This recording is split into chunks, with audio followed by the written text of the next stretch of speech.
नमस्कार संस्कृत। आज हम लोग ट्यूशन द्वितीय भाग का तृतीय पाठ अलस कथा को पढ़ेंगे। अलस कथा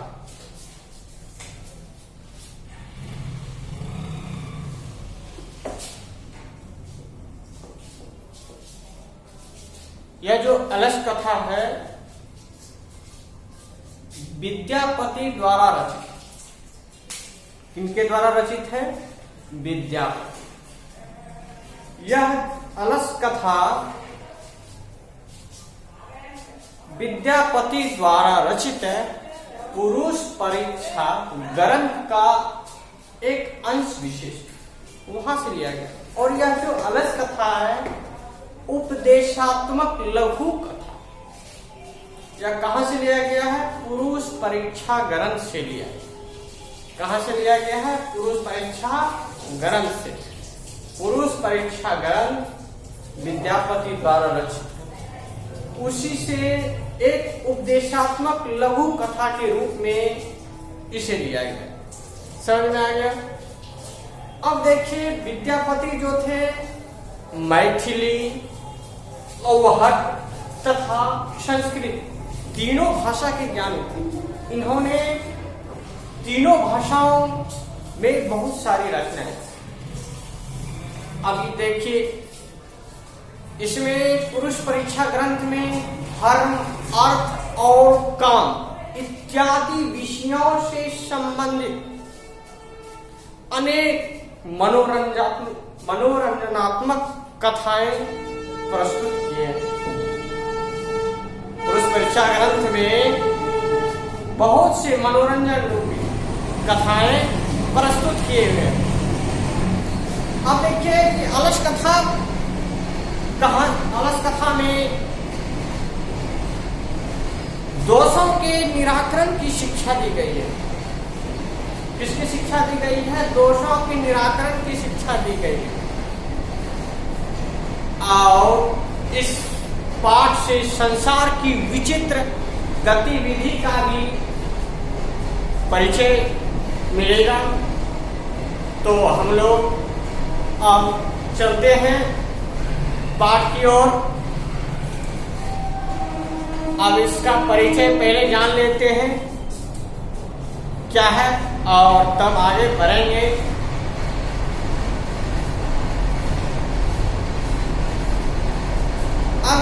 अलस कथा। अलस कथा आलसी की कथा। किसकी कथा है? आलसी की कथा। कथा अयम पाठ। अयम पाठ कौन सा पाठ? यह जो अलस कथा पाठ है। अलस कथा पाठ विद्यापति कृतस्य, विद्यापति द्वारा रचित कथा ग्रंथ, कहानी ग्रंथ का मतलब कथा ग्रंथ का। पुरुष परिच्छेति नामकश, पुरुष परीक्षा इति नामकश, पुरुष परीक्षा नामक का अंश विशेष है। मतलब ये जो मूल ग्रंथ है पुरुष परीक्षा, यह विद्यापति द्वारा रचित है, लिखा गया है और उसी से लिया गया, उसी का एक टुकड़ा है। पुरुष परीक्षा ग्रंथ का ही एक टुकड़ा है अलस कथा। समझ में आ गया? अब कथा पुरुष परीक्षा सरल संस्कृत भाषायाम कथा रूपेण विभिन्नानां मानव गुणानां महत्वम वर्णयति। अब देखिए, कथा पुरुष परीक्षा जो ग्रंथ है सरल संस्कृत भाषा में, बहुत ही आसान संस्कृत, जिससे कि छोटे छोटे बच्चे भी समझ सकते हैं। तो सरल संस्कृत भाषा में, आसान संस्कृत भाषा में कथा रूप में कहानी के द्वारा, इसके द्वारा कहानी के द्वारा विभिन्न मानव गुणानाम महत्वम वर्णयति। कथा विभिन्न मानव के गुणों के महत्व को वर्णन करता। इसमें मानव के गुणों का भी वर्णन किया गया है। इसमें परीक्षा ग्रंथ में मानव के गुणों का भी वर्णन किया गया है। दोषानाम च निराकरणाय शिक्षाम ददाति, और दोषों के निराकरण की भी शिक्षा दिया गया है। समझ में आ गया? इसमें मानव के गुणों का वर्णन और जो दोष है उसको दूर करने की भी शिक्षा दी गई है। किसमें दी गई है? पुरुष परीक्षा ग्रंथ में। पुरुष परीक्षा ग्रंथ में मानव के गुणों का वर्णन और दोषों को दूर करने की शिक्षा दी गई है। समझ में आ गया? अब आगे, विद्यापति लोकप्रिय मैथिली कवि आसी। विद्यापति जो है लोकप्रिय मैथिली कवि थे, क्योंकि उन्हें मैथिली भाषा से अत्यंत ही लगाव था, बहुत ही रुचिकर उसे लगता था। साथ साथ संस्कृत भी, तो मैथिली कवि भी थे। उन्होंने मैथिली में बहुत सारी रचनाएं लिखे हैं। समझ में आ गया? इसलिए उन्हें मैथिली कवि भी कहा जाता। तो विद्यापति लोकप्रिय मैथिली कवि थे। पूछेगा क्वेश्चन कि मैथिली कवि कहाँ से, तो मैथिली कवि कौन थे? विद्यापति। समझ में आ गया? ये भी पूछेगा कि अलस कथा कहाँ से लिया गया, तो आप लोग जानते ही हैं, पुरुष परीक्षा ग्रंथ से। कहां से लिया गया है? पुरुष परीक्षा ग्रंथ से। अपिच बहुनाम संस्कृत ग्रंथानाम निर्माता विद्यापति राशि, तथा और भी बहुनाम बहुत से संस्कृत ग्रंथानाम संस्कृत ग्रंथों के निर्माता विद्यापति ही राशि, तथा और भी बहुत से संस्कृत ग्रंथों के निर्माता भी विद्यापति थे। मतलब विद्यापति ने बहुत से संस्कृत ग्रंथों के रचना की। समझ में आ गया? विद्यापति ने बहुत से संस्कृत ग्रंथों की रचना की। तस्य विशिष्टता, उनकी विशिष्टता संस्कृत विषय भी प्रभुता अस्ति। उनकी जो विशिष्टता थी, किनकी विशिष्टता? विद्यापति, विद्या की पति की जो विशिष्टता थी संस्कृत विषय में भी बहुत अधिक है। प्रभुता अस्ति मतलब बहुत अधिक है। किनकी विशिष्टता? विद्यापति की जो विशिष्टता है संस्कृत विषय में भी बहुत अधिक। प्रस्तुते पाठे आलस्य नामकस्य दोषस्य निरूपणे व्यंग्यात्मिका कथा प्रस्तुता विद्यते। कथा प्रस्तुत पाठ में, यह जो पाठ है अलस कथा पाठ में आलस्य नामक दोष के निरूपण में व्यंग्यात्मिका कथा, एक व्यंग के रूप में कथा, व्यंग के रूप में कहानी प्रस्तुत है। प्रस्तुता विद्यते, व्यंग्यात्मिका कथा प्रस्तुता विद्यते, व्यंग्यात्मिक कथा प्रस्तुत है। नीतिकारा आलस्यम रिपुरूपम मन्यते। नीतिकार जो नीति को रचने वाले होते हैं, नीति को रचने वाले हैं, तो वो नीतिकार, कलाकार जो कला को रचते हैं, चित्रकार चित्र को जो रचते हैं, उसी प्रकार है नीतिकारा, जो नीति लोग हैं, नीति को रचने वाले हैं, वो जो है आलस्यम रिपु रूपम मनते, आलस्य को शत्रु के समान, रिपु मतलब शत्रु, रूपम समान, रिपु रूपम मन्यते शत्रु के समान मानते हैं। समझ आ गया? ये था इसका परिचय, अलस कथा का परिचय। अब हम लोग कहानी को चलते हैं। जो अलस कथा में व्यंग के रूप में जो एक कहानी दिया हुआ है, कैसा है यह व्यंग्यात्मक कहानी, इसको हम पढ़ते हैं।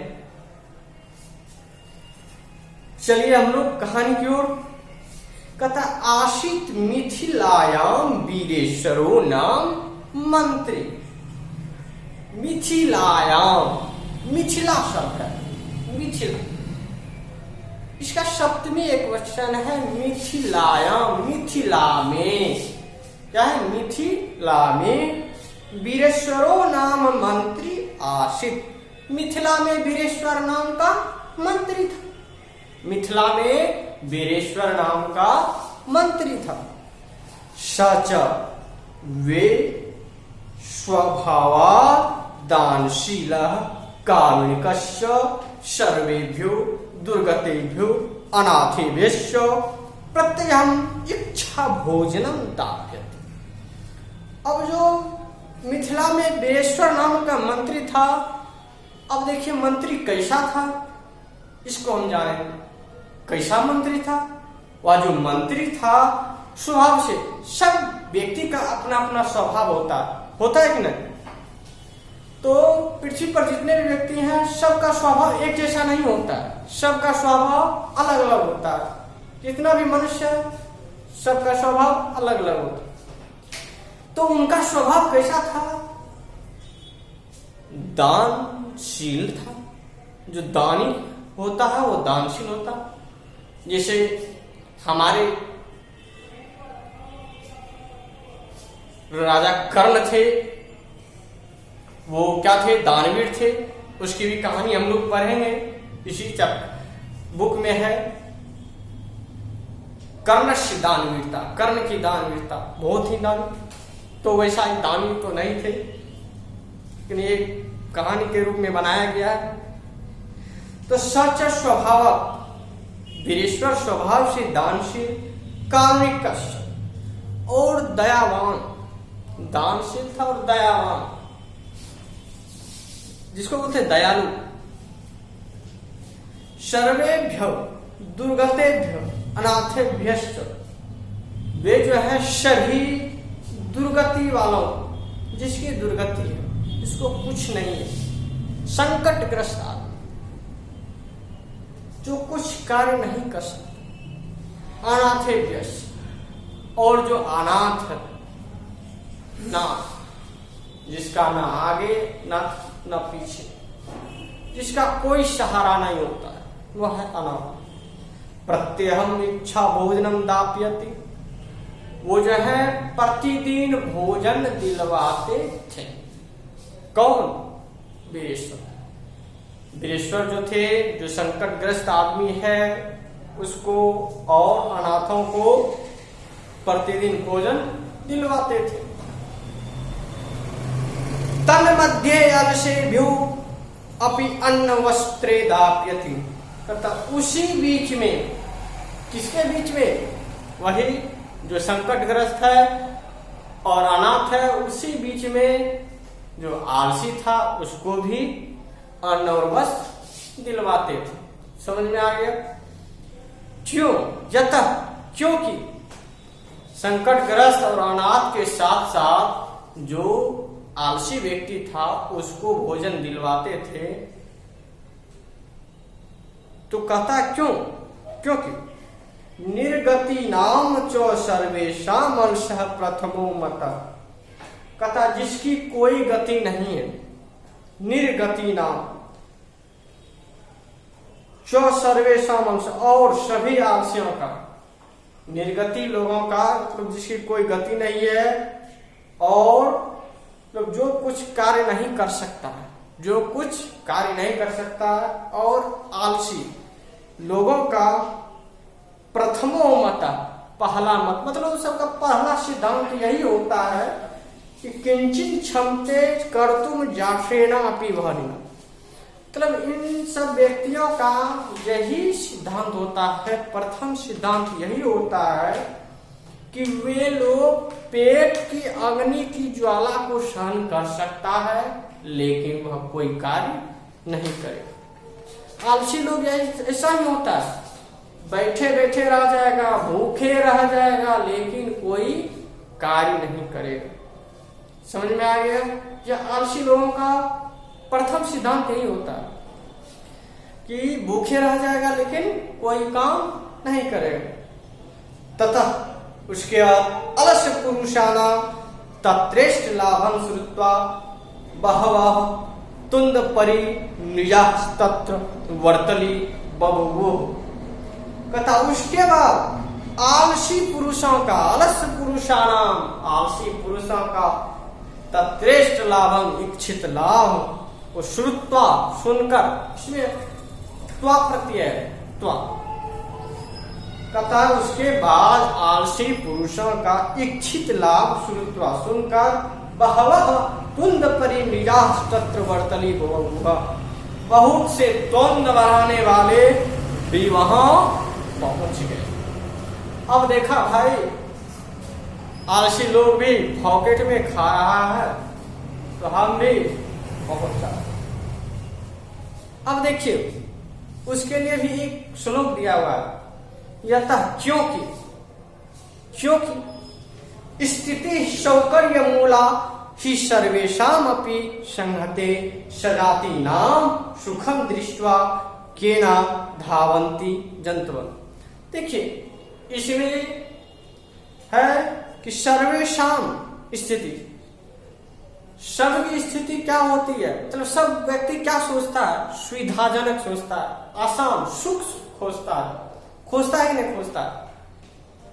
सब व्यक्ति सोचता है कि हम सुख में रहे, दुख में कोई रहना चाहता है? नहीं। अब देखिए सब व्यक्ति सुखपूर्वक जीने के लिए मारामारी करते हैं, कहीं से फ्री में कोई भी चीज आ जाए।